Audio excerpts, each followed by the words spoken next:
എല്ലാവർക്കും ഒരിക്കൽ കൂടി ഹോം ടിപ്സ് ആൻഡ് കുക്കിങ്ങിലേക്ക് സ്വാഗതം. ഇന്നിവിടെ ചെയ്യുന്നത് കുറച്ച് വ്യത്യാസമുള്ള ടേസ്റ്റുള്ള ഒരു മോരുകറിയാണ്. ഇതിനു വേണ്ടി എന്തൊക്കെയാണ് എടുത്തിരിക്കുന്നതെന്ന് പറയാം. മോരുകറിക്കായി 1/2 ലിറ്റർ തൈര് എടുക്കുന്നുണ്ട്. 4 പച്ചമുളക്, 3 പീസ് മാങ്ങ ഇഞ്ചി, 6 ചെറിയ ഉള്ളി, 1 ടീസ്പൂൺ ജീരകം, 1/2 ടീസ്പൂൺ മഞ്ഞൾപ്പൊടി, ഉപ്പ് ആവശ്യത്തിന്. കടുക് പൊട്ടിക്കുന്നതിനായിട്ട് കുറച്ച് കടുക്, ഉലുവ, കറിവേപ്പില ഇവയും എടുത്തിട്ടുണ്ട്.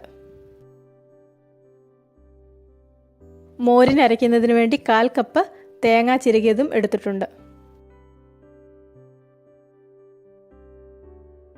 മോരിനുള്ള കൂട്ടുകളെല്ലാം മിക്സിയിലേക്ക് ഇട്ടുകൊടുത്ത് നന്നായിട്ടൊന്ന് അരച്ചെടുക്കാം.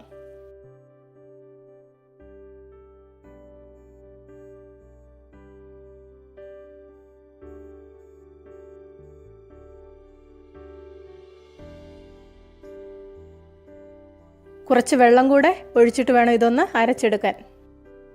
മോരിൻ്റെ കൂട്ടിവിടെ നന്നായിട്ട് അരഞ്ഞു വന്നിട്ടുണ്ട്. ഇതിനി മോരുണ്ടാക്കാൻ ഉദ്ദേശിക്കുന്ന പാത്രത്തിലേക്ക് ഒഴിക്കാം. തൈരും മിക്സിയിലിട്ടൊന്ന് അടിച്ചതിന് ശേഷം ഇതിലേക്ക് ചേർത്ത് കൊടുക്കാം. ഏകദേശം ഒരു 1/2 ലിറ്റർ വെള്ളവും കൂടെ ചേർത്ത് കൊടുക്കുന്നുണ്ട്. ഓരോരുത്തരുടെ ഇഷ്ടത്തിനനുസരിച്ച് വെള്ളം ചേർത്ത് കൊടുക്കാം. മോരിൻ്റെ കൂട്ടൊന്ന് നന്നായി ഇളക്കി യോജിപ്പിച്ചെടുക്കാം. മോരുകറി ചെറു തീയിൽ വേണം ഉണ്ടാക്കിയെടുക്കാൻ. മോരുകറി ഉണ്ടാക്കുമ്പോൾ വളരെ ശ്രദ്ധിച്ച് വേണം ചെയ്യാൻ. കൈ മാറ്റാതെ ഇളക്കി കൊടുത്തുകൊണ്ടിരിക്കണം.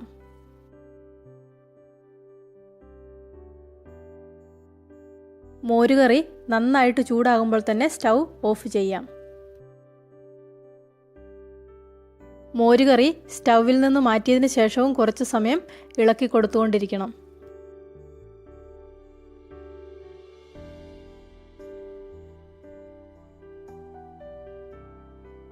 മോരുകറി റെഡിയായിട്ടുണ്ട്. ഇനി ഇതിലേക്ക് കടുക് പൊട്ടിച്ച് ചേർക്കാം.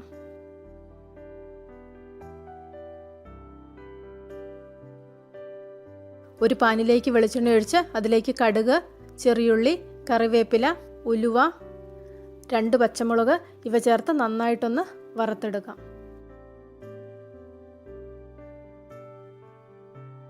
ഇത് മോരുകറിയിലേക്ക് ചേർത്ത് കൊടുക്കുന്നുണ്ട്. മാങ്ങ ഇഞ്ചി ചേർത്തിട്ടുള്ള മോരുകറി വളരെ ടേസ്റ്റിയാണ്. എല്ലാവരും ഇതൊന്ന് ഉണ്ടാക്കി നോക്കണം. മാങ്ങ ഇഞ്ചിയുടെ ടേസ്റ്റ് ഇഷ്ടപ്പെടുന്നവർക്ക് ഈ മോരുകറി വളരെയധികം ഇഷ്ടപ്പെടും.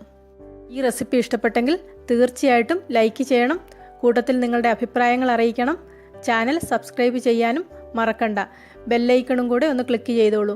എങ്കിൽ മാത്രമേ ഞാൻ ഓരോ വീഡിയോയും അപ്ലോഡ് ചെയ്യുമ്പോൾ തന്നെ നിങ്ങൾക്ക് നോട്ടിഫിക്കേഷൻ കിട്ടുകയുള്ളൂ.